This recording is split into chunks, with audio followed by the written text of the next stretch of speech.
Why did Gandalf pursue the Balrog instead of escaping Moria? After falling into the abyss with the Balrog in the depths of Moria, Gandalf made the conscious decision to continue the fight rather than try to flee. At first glance, it might seem more practical for him to escape and return to his mission. But there are two key reasons he didn't, and both are deeply tied to who Gandalf is and the nature of the threat he faced. Before we look at the reasons, please subscribe. That would be really amazing. The first reason, he didn't know the way out. Gandalf himself admitted that navigating Moria was difficult even before the fall. He had gotten lost, needing time to sit and think just to find a path. And even then, he only chose the direction with fresher air.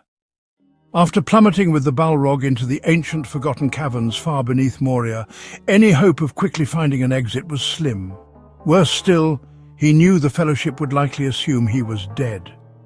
None of them knew Gandalf's true nature, that he was a Maya, a spirit who could survive what no ordinary man could. His best hope of catching up with them wasn't wandering blindly. It was following the Balrog, who seemed to know the way through those deep places. The second reason was this. He simply couldn't let the Balrog go free.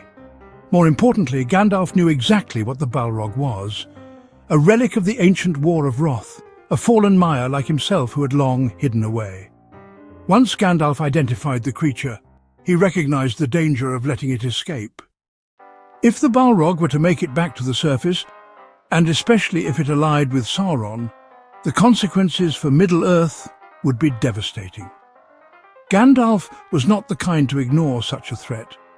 Unlike Saruman, who focused only on Sauron and ignored other dangers like Smaug or the Witch King, Gandalf took a broader view.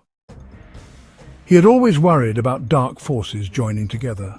Just as he feared Smaug could become an asset to Sauron, the idea of a Balrog siding with the Dark Lord would have been unthinkable to him.